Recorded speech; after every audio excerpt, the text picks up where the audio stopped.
Բարև ձեզ սիրելի հետևորդներ, այսօրվա մեր հյուրը Վալիդուս բժշկական կենտրոնի հիմնադիր տնօրեն Արտակ Օհանյանն է։ Բարև ձեզ դոկտոր ջան։ Բարև ձեզ։ Շնորհակալություն, որ հյուրընկալեցիք մեզ։ Ես եմ շնորհակալ հրավերի համար։ Շատ կուզենանք այսօր խոսալ այդքան սերտ իրար հետ համագործակցող տրավմատոլոգիայի եւ ռադիոլոգիայի մասին։ Կուզենայի ներկայացնեք դուք ինչքանով է MRT-ն ձեզ պետք հոդերի խնդիրների ախտորոշման հարցում, երբ եք դուք օգտագործում օրինակ ռենտգեն հետազոտություն, երբ ԿՏ եւ MRT հետազոտություն։ Տեսեք, իրականում առանց MRT օրթոպեդը դա կարելի ասել առանց ալյուրի հացը, այսինքն անհնարին է, տարբերակ չկա առանց MRT-ի, քանի որ մեր կյանքի դինամիկան գնալով ավելի արագանում, ցավոք սրտի վնասվածքները ավելի են բարդանում եւ մեզ հասանելի հետազոտությունները, օրինակ ռենտգեն, սոնոգրաֆիան, ԿՏ-ն արդեն սկսում են շատ ավելի շատ չբավարարել վերջնական ախտորոշում դնելու համար, դե բնականաբար մենք արդեն դիմում ենք ավելի բարձր ինֆորմացիա տվող հետազոտություններին, ինչը հանդիսանում է MRT-ն, ինչպես գիտենք։ Խնդիրը հետեւյալն է, որ կա մի բայց ես նկատում եմ, որ ավելի երիտասարդ բժիշկների մոտ նկատվում է մի խնդիր, որ արդեն քանի որ MRT-ն ավելի հասանելի, ավելի որակն է բարձրացել, ավելի մեր մասնագետներն հմտացել եւ արդեն կլինիցիստին մեզ առանձնապես քիչ բան է մնում անելու համար։ Ընդհանրապես մի հատ ուղեգիր գրենք, որ գնան MRT-ի եւ այդ հետազոտության հիման վրա արդեն բուժում նշանակենք, բայց դա սխալ կարծիք է։ Մենք բաց ենք թողում, ինչքան մեր հետազոտության եղանակները ինֆորմատիվ են դառնում, այնքան մեր բժիշկ-հիվանդ կապը խզվում է։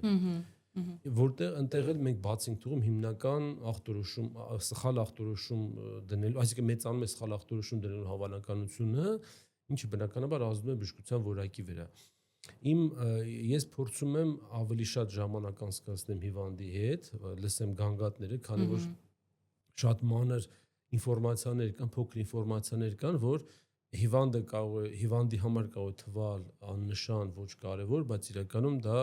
մեր ամբողջ բուժման մարտավարության վրա շատ մեծ ազդեցություն է թողում։ Այսինքն ես այն բժիշկներից եմ, որ փորձում եմ ախտորոշումը ստանալ, մոտ 90% ախտորոշումը ստանալ արդեն խորհրդատվության ժամանակ։ MRT-ն, սոնոգրաֆիան, ԿՏ-ն, ռենտգենը արդեն պետք է իմ դրած ախտորոշումը հաստատեն։ Ու մի հատ sense բանի մասին եմ ուզում խոսալ, այդ կիպերդիագնոստիկայի մեր կոնկրետ ոլորտում, որովհետև այդ առաջային խաչաձև կապանի անդադ ինչ որ մասնակի վնասումներ կամ սլեպ վնասումներ ուսահոդի շրջանում, ես գիտեմ, որ դուք մասնագիտացված եք ավելի շատ վերին վերջույթների հարցում։ Այդ սլեպ վնասման հետ կապված մենք երբ նայենք այդ սլեպ վնասումը կարող ենք ախտորոշել MRT հետազոտությամբ, այսինքն այդ գիծը, որը կա սլեպի տեղը 4 տեսակ է լինում, այդ սլեպ 1-ը միշտ մենք կարող ենք գրել, դա էլ համարվում է ինչ-որ դեգեներատիվ փոփոխություն ցանկացած ակտիվ ուսի ժամանակ։ Ու երիտասարդների մոտ ասում են ջիմ եմ գնացել, ավելի շատ մեզ համար էլի, ոնց է ձեր պատկերացում այդ սլեպի հետ կապվածը, ինքը իրոք կլինիկական նշանակություն ունի, եթե օրինակ սլեպ 1 է, արժի դա մենք գրենք թե չէ պատասխանների մեջ եւ ինչքանով է կլինիկորեն ձեզ օգնում մեր գրած պատասխանը, որ մենք գրում ենք սլեպ։ Տեսեք, նախ շատ հետաքրքիր հարց տվեցիք։ Մեր համար ավելի շատ հասկանում եմ, հա, ոնց որ մենք էլ օգուտ քաղենք։ Տեսեք, նախ եթե հիվանդը եկել է բժշկի, ուրեմն ինչ-որ մի խնդիր ունի։ Մենք պետք է գտնենք այդ պատճառը, խնդրի պատճառը որտեղից է հիվանդի ցավերը գալիս։ Անշուշտ դուք ինչ տեսնում եք, այն էլ պետքա գրում եք։ Այստեղ արդեն գալիս էլի վերադառնում ենք մեր խոսակցության առաջին մասին, որտեղ արդեն կլինիցիստը պետքա որոշում կայացնի, այսինքն դուք ինչքան դուք մանրամասն եք նկարագրում խնդիրը, այնքան մեզ ավելի հեշտ է լինում ցավը համադրել, գանգատները, ցավը եւ ռադիոլոգի տեսած համադրենք իրար եւ ստանանք վերջնական ախտորոշում։ Անշուշտ ինչ տեսնում եք դուք ինչքան մանրամասն գրեք, այնքան մեզ օգուտ եք տալիս։ Արդեն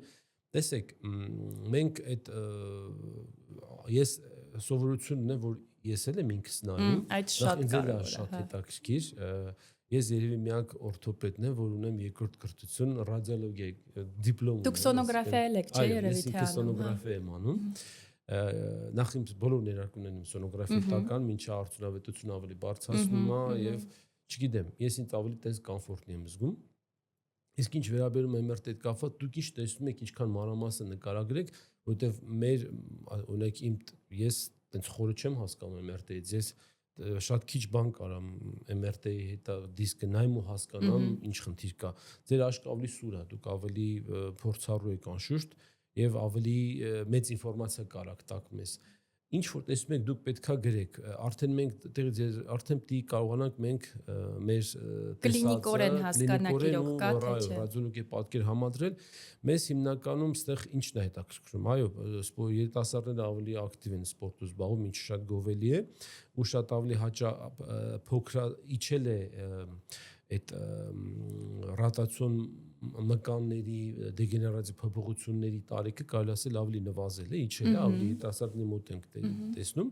Այստեղ խնդիրը որ մենք պետք է համադրենք, եթե կա ուղղակի չկա impeachment syndrome, այսինքն ստորագրումյալ տարածություն նեղացած չի, բայց կա դեգեներատիվ փոփոխություն, հա, դրան մենք դուրս չենք վերաբերում, որովհետև դա կարող ասենք սովորական ոչ ճիշտ մարզման հետևանք ունի։ Բայց եթե կա impeachment syndrome, նեղացում կա,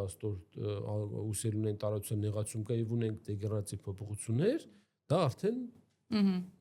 ահազանգի առիթ է։ Այդ պարագայում, բայց երևի դեղորայքային է, չէ՞ լինում բուժումը, միանգամից վիրահատական բուժումը։ Տեսեք, ուսահոդը այն բացառիկ հոդերից մեկն է, որ բացի դեղորայքային բուժումը, մենք հիմնական շեշտը դնում ենք մկանների բալանսի վրա։ Որովհետև, ցավոք սրտի ոչ բոլոր հիվանդներն են, որ վնասվածք ստացան հաջորդ օրը գնում են բժշկի։ Բնականաբար սպասում են տարբեր միջոցառումներ են իրականացնում, մինչև որ ժամանակ գտնեն, դա ասենք բան չի, վարսավերանոց չի, որ պարտադիր պետքա գնան, բժիշկը կարելի է հետաձգել։ Սովորաբար մեր հայերից պարագայում տենց է լինում, ցավոք սրտի։ Եվ մինչև որ արդեն հիվանդը հասնում է մեզ, հետո ես ուղղորդում եմ արդեն ձեզ, դա արդեն եւս մի շաբաթ մոտավորապես մի շաբաթ կա process-ը երկարացնի, ձգձգվի, ու այդ ընթացքում ինչքան հիվանդը ունենա ցավ, ինչքան ինքը իր վերջույթը սահմանափակում է, ինքան առաջանում մկանների ատրոֆիա, կարկամություն, ատրոֆիա, եւ բնականաբար տուժում է ուսահոդի ֆունկցիան։ Եվ հետեւաբար մենք կենտրոնանանք մենակ ցավի վրա,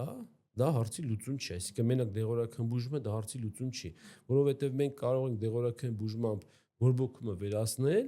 բայց իր մոտ կառաջան ուրիշ ցավեր արդեն մկանի դիսբալանսի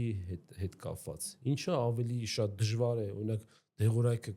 բորբոքումը կարելի է դեղորայքով արագ անել կամ չգիտեմ, ներարկումներով անել, բայց այդ մկաների կարկամությունն որ մկաների դիսֆունկցիան ավելի երկարատև process է։ Ես շատ ցավում եմ այն դեպքերի համար, որ գալիս են մեզ մոտ բանից անցած վիճակում, այսինքն արթրոզով, մկանների գերպատրումով, այսինքն այնտեղ եթե մասնակի վնասում էր, այնքան այդ ուսը մաշում, կուզենամ շատ դրա մասին խոսալ, որ եթե մի մկանաջիլը վնասված է, ավտոմատ մյուս մկանաջիլը իր վրա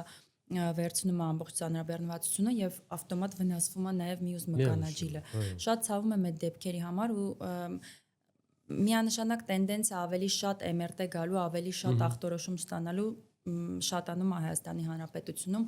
բայց մեկ է կան այն դեպքերը, որ մարդիկ ասում են դե լավ ցավում է, ոչինչ կցավա կանցնի, բայց ցավը չի անցնում ու արդեն գալիս են տրավմատոլոգի են փուլում, երբ որ դժվարանում է ավելի վերականգնումը հոդի։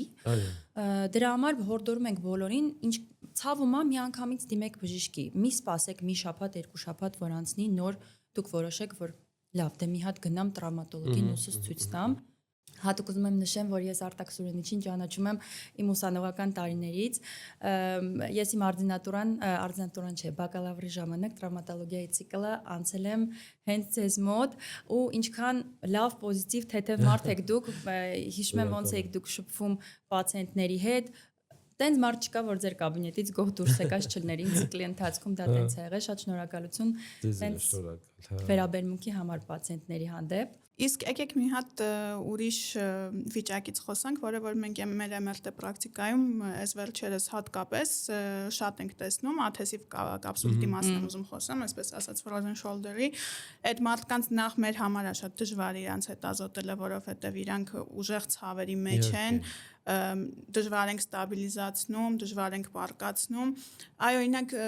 ինչ անեն, որ չհասնի այդ վիճակին ու ինչ է իրանից ներկայացնում աթեսիվ կապսուլիտը։ Տեսեք, նախ ես կուզենամ այս ոնց որ մեր խոսակցությունը sense հստակ sense բնականon շարունակվեց իր ճիշտ ուղով։ Նախ երկու դիտարկում կուզեմ անեմ։ Առաջինը նախ հիմա որ արդեն մեր բնակչությունը օգտվում է համընդհանուր ապահովագրությունից, ինչը շատ գովելի է, բայց կա մի մեծ բայց։ Այ շատ լսում եմ այդ արտահայտությունը, որ գալիս են կպնում են խեղճ պոլիկլինիկայի բժիշկներն, ասում են մեկը ձրի է, ուղեգիր տուր գնանք MRT։ Վայ, այդ մեր ցավոտ թեման է։ Դա բոլորի համար է ցավոտ թեմա, որովհետև այո, անվճար չի, դրա համար պետությունն է վճարում նախ մեկ, երկրորդը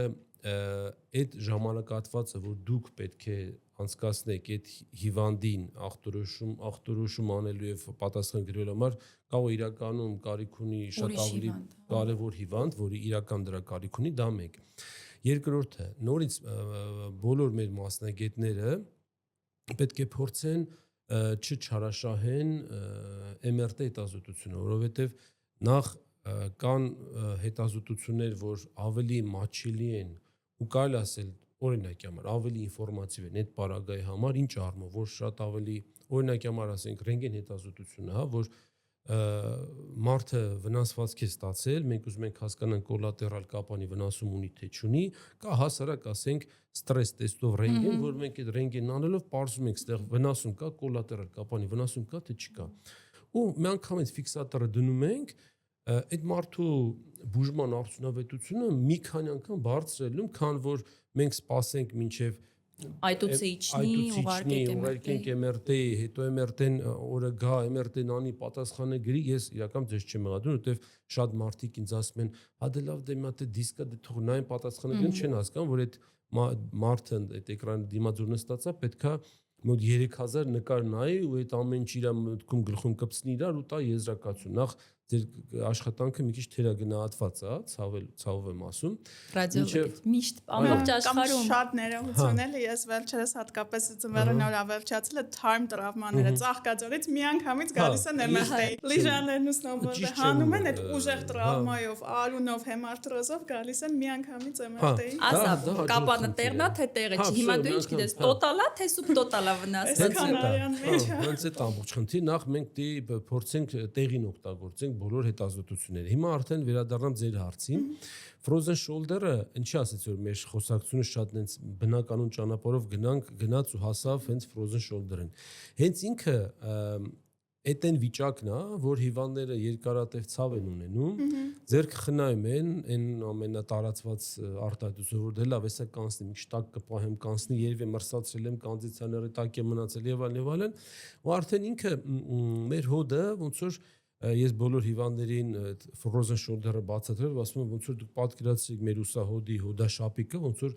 ակարդիոնը հայերեն չգիտեմ ոնց են ասում, ակարդիոնի նման ոնց որ լինի, ինքը թերթիկները բացվում է,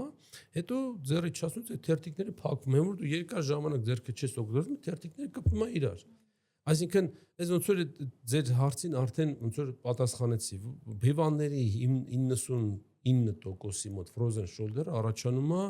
իրանց չսիրելու հետևանքով, որ իրանք իրենց չեն սիրում, չեն գնում բժշկի, բուժում չեն ստանում, առաջանում է սառած ուսահոդ։ Այդտեղ ուրիշ բացատրություն չկա, այսինքն հետևությունը, եթե կա ցավ, ինչքան շուտ գնում ենք բժշկի, պարտադիր չի միանգամից MRT անել, կարելի է հասարակ գնալ պոլիկլինիկայի կամ մոտակա մասնագետի մոտ, ով կոմպետենտ է եւ կարող այստեղ որոշում բուժում դիագնոզ դնի եւ բուժում նշանակի, եւ այդ frozen shoulder-ը ինքը այտենց հաճախ հանդիպող խնդիր չի, դրանց շատ հեշտությամբ խուսափում ենք ուղղակի ժամանակին բժշկի գնալու։ Այդ ապահովագրության հետ կապված այդ արտահայտությունն է կա, չէ՞, որ բժիշկները ասում են դե բանից անցած պացիենտներն են հիմա շատ սկսել գալ ու ծանր են այո, խնդիրը հենց դրանում է, որ այո, նու չի եղել հնարություն, ես ազգագրություն չեմ դիմում, չի եղել դարեցների մոտ։ Հիմա սա սկսել են տենց իրենց առողջությամբ զբաղվել, ու այո, ու դե բնականաբար ինչքան շատ բարձի թողի դեպքեր դուք եք նայում, հետո այդ բարձի թողի դեպքերով արդեն գրագետ հետազոտված գալիս են մեր մոտ, հենց որ ինչքան դուք եք դժում, այնքան էլ մենք ենք դժում։ Իսկ անենք որպես այդպեսին chronic frozen shoulder տերմին գոյություն ունի, որովհետև երբեմն մենք հատկապես այդ երկար իրանց պահած մարդկանց մոտ տեսնում ենք կապսուլան լավ հաստացած, տեսնում ենք այդ աքսիլար գրպանիկի լավ հաստացած վիճակը, բայց հարակի ծայտուցվածությունը չենք տեսնում։ Օրինակ դա որպես դիագնոզ ինչ է գնում, որովհետև փաստացի ու էլի այդ մարդիկ էլ չեն կարում շարժեն, դժվար են կել։ Ինչ-որ կրթական չէ, թողարկում է մեր համար։ Ճիշտն ասած, այդ տերմինին տենց տերմինը չեմ հանդիպել, քրոնիկական frozen shoulder, ես ուղղակի այդ ախտորոշումը կամ կա կամ չկա։ Թե արդեն երբ բուժումը մեր տակտիկան, մեր մոտեցումը նույնն է։ Այսինքն մենք սկսում ենք կոնսերվացիվ ֆիզիոթերապիա ենք անում, կինեզոթերապևտն աշխատում հակաբորբոքային բուժում, եթե աստիճանաբար գնալով շարժումների ծավալը մեծանում է, թեկուզ եւ շատ դանդաղ, միևնույն մենք սպասում ենք։ Եթե հասնում է մի этап, որ բժիշկը օրինակ կինեզոթերապևտը աշխատում ասում է, որ ես ոչ մի տարբերություն չեմ տեսնում, մեր հաջորդ քայլը արդեն վիրահատական է, որի ժամանակ մենք արդեն արտրոսկոպիկ եղանակով իրականացնում ենք հոդի դիագնոստիկա եւ սովորաբար առաջային հատվածում հոդաշապիկի տեսնում ենք ֆիբրոզ փոփոխություններ։ Այսինքն մենք այդ փակ եղանակով այդ մենակ այդ ֆիբրոզ փոփոխությունները հատում ենք եւ նաեւ երբ որ ունենում ենք լավ ցավազրկված վիճակ, որտեղ հիվանդը ընդհանուր ազգացման տակ է լինում, կարատարում ենք ռեդրեսացիա, այսինքն հոդի բացազատում, որ արդեն մկանը չեն արգելում, մենք այդ կպումից կարողանում ենք փոկենք եւ էլի մենք վերադառնում ենք նորից կինեզոթերապիային եւ ֆիզիոթերապիային, այսինքն ինքը այս են բացառիկ դեպքերից է, որ բուժումը բուն վիրահատական չի։ Այստեղ վիրահատական բուժումը օգնում է կինեզոթերապևտին ստանալ իդեալական արդյունք։ Ուզում եմ հարցնեմ, այդ բոլորը դուք իրականացնում եք վարիդուսում։ Ոչ։ Ռեաբիլիտացիա ֆիզիոթերապիան, այո, վարիդուսը մասնագիտացված կենտրոն է, որ շատ մեծ թիմ ունենք, որ զբաղվում են ողնաշարի, հոդերի տարատեսակ խնդիրներով, բայց արդեն վիրահատական բուժում իրականացում Իզմիրյան բժշկական կենտրոնում, որտեղ արդեն ունենք մեծ վիրահատական թիմ, շատ բնականաբար հագեցած վիրահատարան, ոնց որ sense մեկը-մեկին համալրում բուժման ընթացքի տարբեր փուլերում։ Ես այդ ռեաբիլիտացիայի հետ կապված մի հատ հարց առաջացավ, էլի մեր երիտասարդ պացիենտները, հատկապես սպորտով զբաղվողները միշտ ասում են նույն այդ սլափից, որ խոսացինք, օրինակ չգիտեմ, 6 կամ 8 մմ-անոց այդ սլափի գծիկը տեսնում ենք ու ասում են տրավմատոլոգը առաջարկեց վիրահատություն, որից հետո որ 3-ից 6 ամիս պարտադիր պետքա վերականգնվեմ։ Օրինակ ինչքան է այդ տևողությունը միջինում, որովհետեւ սպորտսմենները միշտ խուսափում են, ասում են ավելի լավ է մենք չգնանք այդ կարևորությունը մի քիչ կարծում եմ, որ ընդհանուր օրթոպեդների բնագավառում մի քիչ տենց գերագնահատված է, թերգնահատված, որովհետև ինքը սլափը իրանով բացվում է superior labrum anterior posterior, այսինքն հոդա նախ Աստված պապիկը մեր ուսահոդը նենց է ստեղծել, որ շատ դժվար է, երևի միակ հոդն է, որի վրա երկար մտածել է, բայց քթել է լուծում, որ ոնց անի, որ հոդը լինի շատ գերճկուն, գերառազգական, շատ շարժուն, հա, որ մեզ ասենք ուսահոդով մենք բոլոր տեսակի շարժումներ ենք իրականացնում։ Դոկտոր, այնքան դժվար է հոդաշուրթ նայելը։ Հոդաշուրթը ով է նայում։ Ով է այդ մասնագետը, ով է։ Չի ասեմ, ես հիմա դրան էլ կանդրադառնամ, շատ լավ է միջալուց հարց տվեցիք, այդ ցավոտ տեղը։ Բա մեզ էլ է դա ցավոտ։ Հիմա տեսեք, ինքը հոդաշուրթի հիմնական ֆունկցիան որն է։ Քանի որ տանձաձև հոդամակերեսը, այսինքն թիակի հոդամակերեսը, որի հետ աշխատում է բազուկոսկի գլխիկը, 1:4-ի հարաբերություն է, այսինքն գլխիկը 4 անգամ ավելի մեծ է եւ Աստված պապիկը ստեղծել է հոդաշուրթ, որը համ մեծացնում է հոդի մակերեսը, բայց ամենակարևորը տանձաձև հոդամակերեսի եւ գլխիկի միջև ստեղծում է բացասական ճնշում, այսինքն ոնց որ ինքը վակուում էֆեկտ է ստեղծում, որի հաշվին ուսա գլխիկը լինում է կայուն ֆիքսված իր տեղում։ Հիմա եթե նույն այդ 6 մմ եղած ինչա, բայց այդ 6 մմ այդ բացական ճնշումն է խախտում։ Դա մեկ, ու արդեն հոդը դառնում է անկայուն։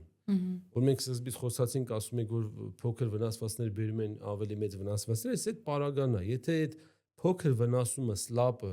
նույն, ասենք, վիրահատումը սովորաբար երկրորդ սլապ 2 տիպից հետո սկսված, եթե երկրորդ աստիճանի սլապը չենք վիրահատում, սլապը ամենավերևում կպնում է բիցեպսի ջիլը, երկար գլխիկի ջիլը, եւ ինչքան լավ ավելի կենցաղային օրինակ բերեմ, ասենք ես մա ուզենամ իմ շապիկս պատրեմ, չեմ կարա, եթե բայց մկրատով այդ կտորը վնասեմ, որտեղ որ կարա դրած, արդեն sense հեշտությամբ թելիկներ պտպտալով sense հերթով օգվելու։ Հա, նույն ձև մենք դա ենք տեսնում։ Այո, հիմա նույնը սլապն է, հիմա այդ սլապը որ արդեն պատրվեց, մնացած դա շատ դժվար է պատրվում, բայց հետագա ընթացքը շատ ավելի հեշտ է, անգամ ասենք մի հատ թեթև բաժակ բարձրացնելուց կամ չգիտեմ անհարմար շարժում անելուց ամբողջ հոդաշուրթը առաջին հատված հիմնական դեռ պատրվում է։ Դա մեկ, եւ երկրորդը ինչքան սլապի պատրվածքը մեծանում, այնքան հոդը ավելի շարժուն է դառնում, գեր շարժուն է դառնում։ Ինչը հոդախախտերը, մեկ հոդախախտի ռիսկն է մեծանում, մեկ, երկրորդը ռոտացիոն մկաններն են սկսում աշխատել գեր ծանրաբեռնված եւ նայում ես impeachment syndrome չկա, բայց կա տենդինոպաթիա կամ տենդինոզ։ Այ ինչ լավ եք հասանք, երկրորդ հարցը ուզում եմ, երրորդ, չորրորդ։ Ինչ լավ եք հասանք, հա, ասեք։ Ձեր հարցը չմոռան, որովհետեւ կարևոր բան եմ ուզում ասեմ, տեսեք, այ մեր ռադիոլոգիայում, Հայաստանի ռադիոլոգիայում ուսահոդի առհասարակ հոդերի ռադիոլոգիայի մեջ կա մի բաց, բայց ես գտնում եմ, որ այդ բացը կլրացնենք։ Մենք շատ կուզենանք աշխատենք տրավմատոլոգի հետ։ Տեսեք, ուրեմն հոդի, հատկապես ծնկահոդի կամ խաչաձև կապանների հետազոտման ժամանակ մենք ունենք մի կարևոր հետազոտություն, որը կոչվում է արտրոգրամմա, որը մենք չենք անում։ Այսինքն հոդի MRT կոնտրաստ նյութի կիրառմամբ։ Այո, մենք ցանկացած հոդաշուրթի վնասում վերջնական եւ կարելի ասել 200% ճշտությամբ դրվում է ախտորոշում միայն արտրոգրամմայից հետո։ Կարելի է ներդնել տենց ինչ-որ բան, որովհետև ինչքան ենք մենք ունենք մի հատ ոնց Վիկիպեդիան է, տենց է ռադիոպեդիա, որ մտնում ենք кейսերը նայում ենք համատության համար, միշտ այնտեղ ներկայացված են այդ արտրոգրամմայի նկարները ու այնքան ժողովուրդ ոնց ասեմ, սենց այդ սպիտակ հեղուկն է, վրան գից, դու հստակ տեսնում ես։ Նույնիսկ օրթոպեդները կտեսնեն։ Դուք շատ ռադիոլոգներից լավ եք տեսնում, ես դες ասում եմ։ Ես մտածում, որ մենք փաստացի կոնտրաստով անում ենք մենակ գոյացությունների ժամանակ, նույնիսկ բորբոքային process-ների ժամանակ չենք անում։ Բայց դու հոդի ներսը պետք է ներարկես այդ ժամանակը։ Այստեղ արդեն այդ համագործակցությունն է, որ ի հայտ է գալիս, որ մենք տեսեք, իմ կենտրոնում Վալիդուսում մենք ունենք 4 սոնոգրաֆիստ, որոնց ինչու է մեր աշխատանքը հաջողության տոկոսը ինչի է բարձր, որտեղ մենք իրար հետ համագործակցում ենք, այսինքն սոնոգրաֆիայի ժամանակ ես գնում ասում, այ մի հատ սա կնայես, կամ իրենց կանչում ասում, մի հատ սա կնայես, այս ինչ է կարծում, սենց այդ երկու մասնագետների միաժամանակ հիվանդին հետազոտելը անշուշտ բարձրացում արդյունավետությունը։ Արտակ Սուրենիչ, դուք էս ինչ ասում եք, ոնց որ մեր մտքի շարունակությունը միշտ լինի ու ոնց որ շատ գովելի է դա։ Նույն ինքը, նույն ամենացավոտ թեման, որ օրինակ խաչաձև կապանը մասնակիա թե լիաշերտա, չէ, այդ հարցը ինքան հեշտ պատասխան եք ստանում։ Բայց այդտեղ մի հատ բայց կա, այստեղ արդեն կոնտրաստի ներհոդային ներարկումն էլ հղիա այլ խնդրով, որ եթե ընդունենք հիվանդը պետք է գնա վիրահատական բուժման, մեր պրոտոկոլներով, ուղեցույցներով, որ եթե կատարված է ներհոդային ներարկում, մոտակա 3-ից 4 ամիս իրենք չունեն կատարենք օրինակ հոդի պրոթեզավորումը, որովհետև ինքը մեծ օտար մարմին ենք տեղադրում հոդի մեջ, այդ ճիշտ ասած չգիտեմ, արթրոսկոպի պարագայում այդ թիվը կարծում ավելի քիչ կլինի, ավելի ցածր կլինի, 1-2 ամիս կլինի, անկեղծ ասած չեմ ֆիքսել, բայց մի խնդիր էլ դա է։ Ամեն դեպքում մենք պետք է հասկանանք, որ ինքը ճիշտ է, հետազոտությունը շատ արդյունավետ է դարձնում, բայց մենք պիտի գիտակցենք, որ բուժումը որոշ չափով հետաձգվելու է։ Իսկ անենք վիրահատություն կազմակերպելիս մենակ MRT-ն ձեզ չի հերիքում, պարտադիր արթրոսկոպիա եք անում։ Տեսեք, ինքը կոնկրետ ասենք հենց առաջին խաչաձև կապանի հետ կապված է։ Ինքը արթրոսկոպիան ինքը ի սկզբանե ստեղծվել է հենց դրա համար, որ կատարվի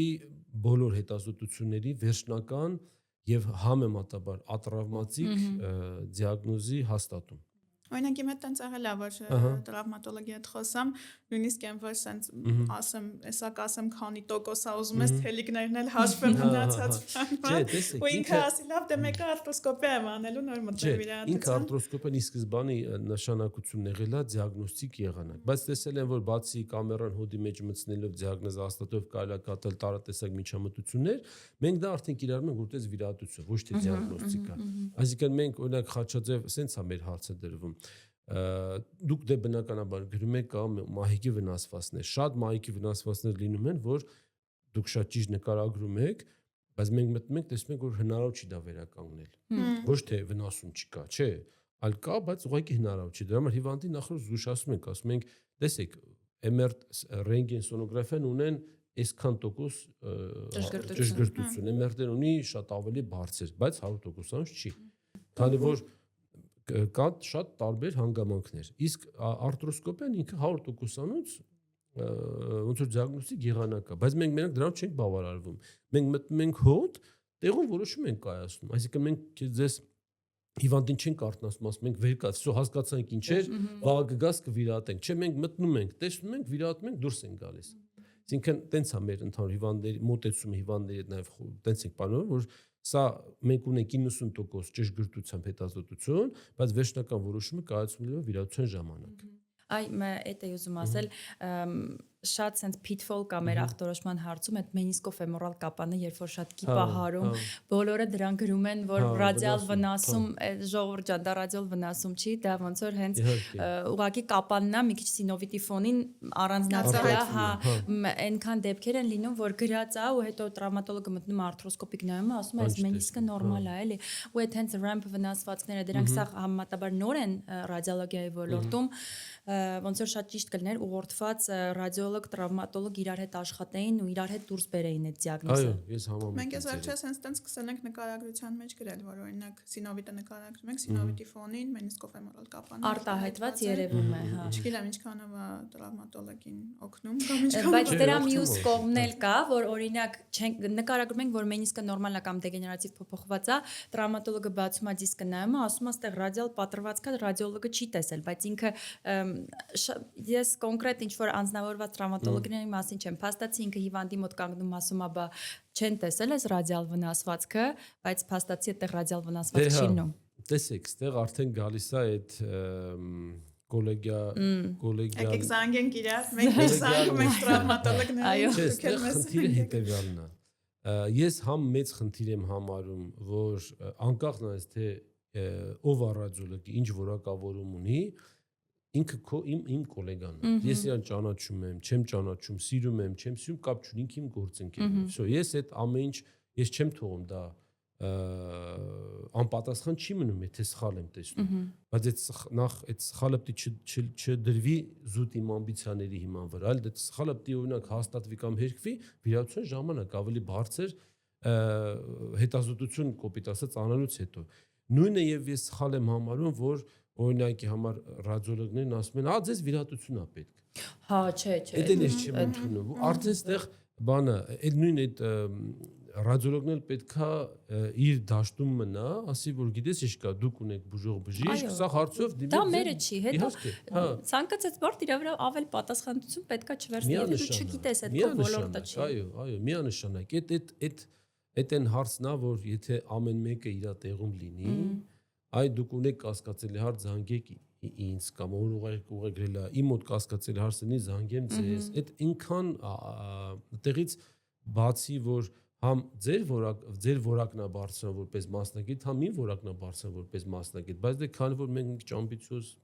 ազգենք այդ մեծ տված չի ոնց կարա ինձ ասենք չգիտեմ սովորացնի այո ես իմ կյանքում համ ռադիոլոգներից եմ շատ բան սովորել տարբեր ոչ օրթոպեդներից եմ շատ բան սովորել ինչի համար ես բոլորին շատ շնորհակալ եմ ես անգամ մեր վիրահատանի բուժքույրերից եմ շատ բան սովորել չեմ ամաչում դրա համար բարձրաձայն եմ որտեվ բաներ կա ոչ գրքում ա գրած ոչ էլ ինչ որ մեկը քեզ հարկ կհամարի դա քեզ սովորացնի հենց որ այդ համագործակցությունը ինքը շատ լավ բառ է ու մենք այդ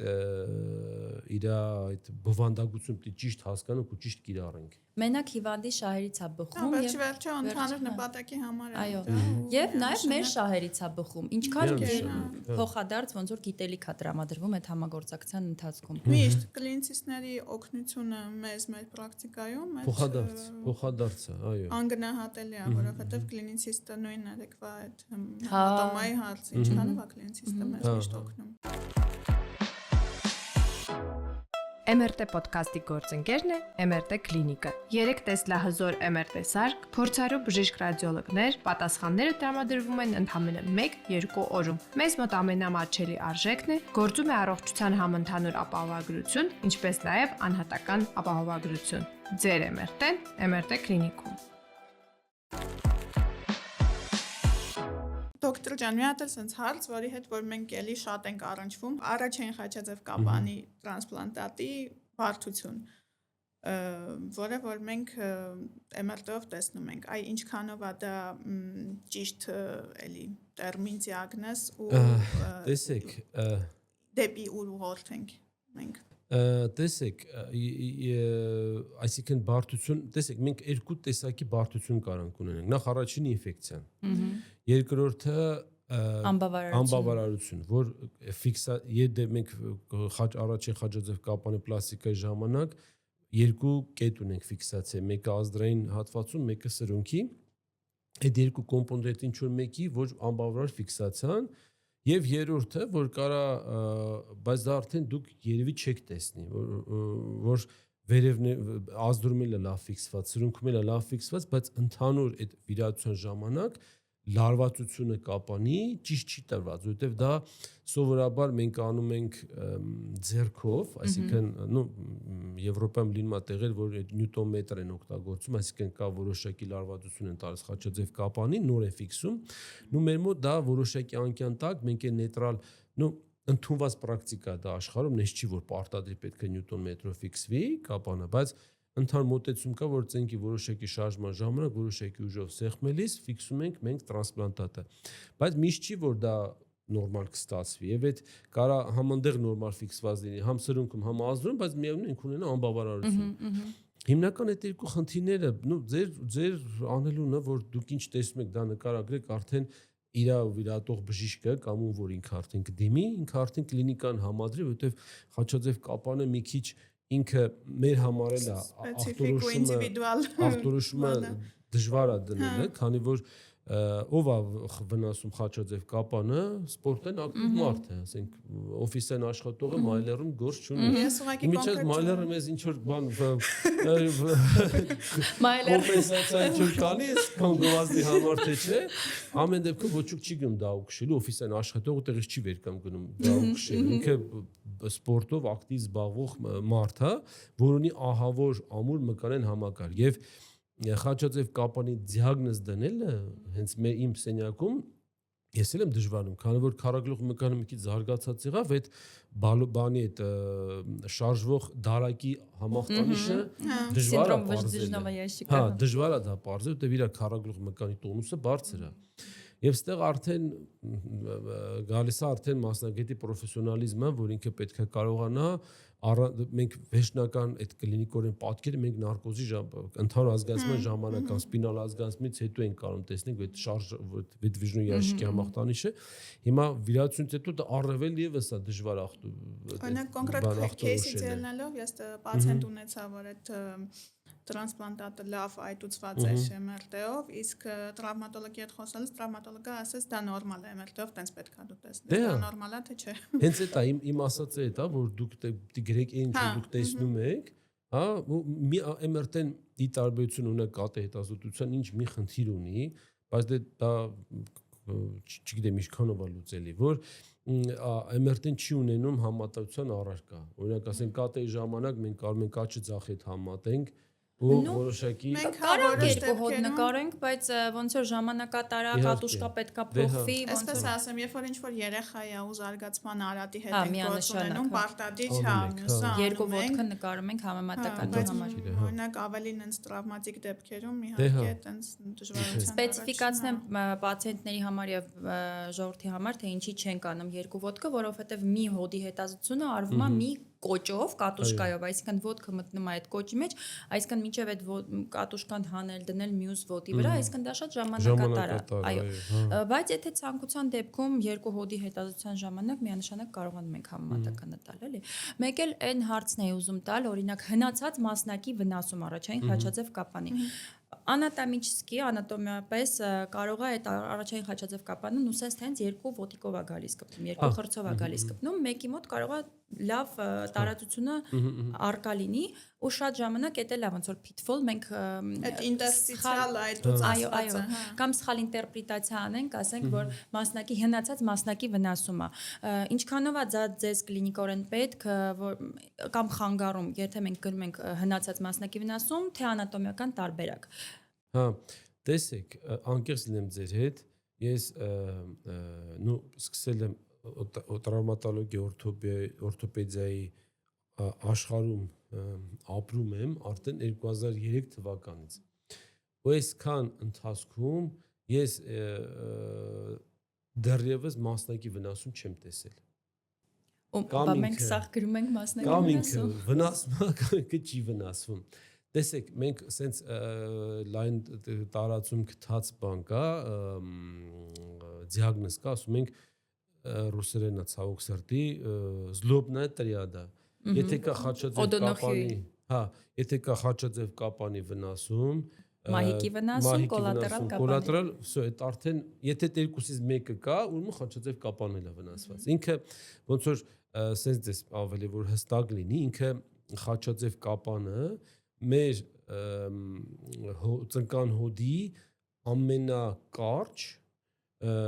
ու ամենավոչ էլաստիկ ստրուկտուրան է։ Այսինքն եթե կոլատերալ կապանը ինքը շատ ավելի էլաստիկ է, քան խաչաձև կապանները, եթե ինքը ձգվել է ու արդեն պատռվել է, ու այդ պարագայում մենք ունենք մենիսկի վնասում, 99% հավանական խաչաձև կապանը լրիվ պատռված է։ Ինձ պացիենտները գներեք միշտ որ հարցում են, ասում են այդ մասնակի վնասումը որն է, ես ինձ ասում եմ, թե տեսեք, sense լիքը կոլագենային թելիկներ են, ամբողջությամբ sense պատռված։ Ես իրական դες չեմ եղել, որովհետև այո, այդ պատռվածի ժամանակ նես չի որ ինքը էլի շապիկի վրա օրինակ բերես մկրատով կտրված չի, ինքը sense այո, sense թելիկներ, որ sense իրարից դուրս եկած է, հիմա դուք չեք այդքան ստրուկտուրալնի դուք չեք կարա դա տեսնեք, էլի, դուք sense ինքը sense չի հին դեպքերն է որ դուք ցիկլոպ եք տեսնում, չէ՞, այդ ծայրատն եք տեսնում, արդեն կտրված, պիացած, ձևված, հա, դա արդեն չես կա չտեսնես, բայց այդ թարմ վնասվածքների ժամանակ ինքը տենց ոնց որ իրար sense հեռանում է խրձերը, sense ինքը ակնհայտ չի կտրվում։ Հեռանում արանք հայտուցնեք տեսնում, ուղղակի մեր դասակարգման մեջ հստակ կա ոնց որ մասնակի partial tear, մեկ էլ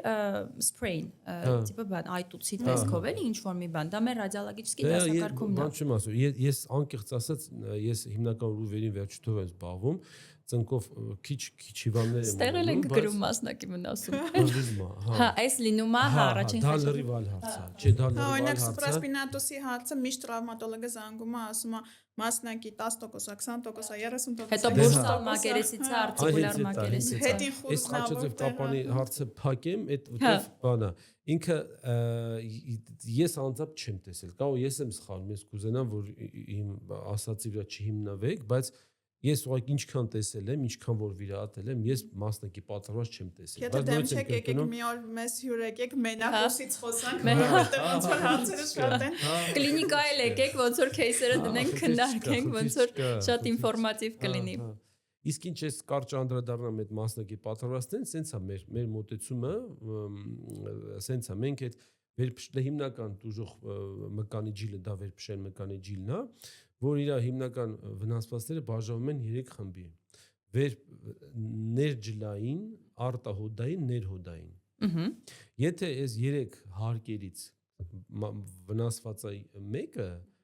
սա վիրահատական չի, սա գնում է կոնսերվատիվ բուժման։ Նույնիսկ եթե ասենք ներջլային վնասվածքը ինքը վիրահատական բուժման չի գնում։ Եթե 3 հարկից 2-ը վնասված է, արդեն վիրահատության ժամանակ երրորդն էլ մենք ենք վնասում ու իրար հետ լիաշերտ վերականգնում ենք իրանց ամբողջությունը։ Մոտեցումը մեր հետ է, բայց այնտեղ միանշանակ մասնակի լինում է։ Արտակ Սուրենիչը էլի ոնց որ ձեր դասախոսական դասը անցկացրեցիք այսօր մեր հետ։ Շատ Այո, շատ իմ համար էլ ու ես մտածում եմ, որ այս թողարկումից հատկապես դաս կքաղեն տրավմատոլոգները եւ ռադիոլոգները, հենց արձինատորները, շատ sense ոնց որ կանաչ ֆլագա այս թողարկումը հենց գիտական տեսանկյունից։ Շատ շնորհակալ ենք, որ հյուրընկալեցիք մեզ։ Իսկ ես հիշեցնեմ, որ Էմերտե ոդկասթի գլխավոր գործընկերը Էմերտե կլինիկն է։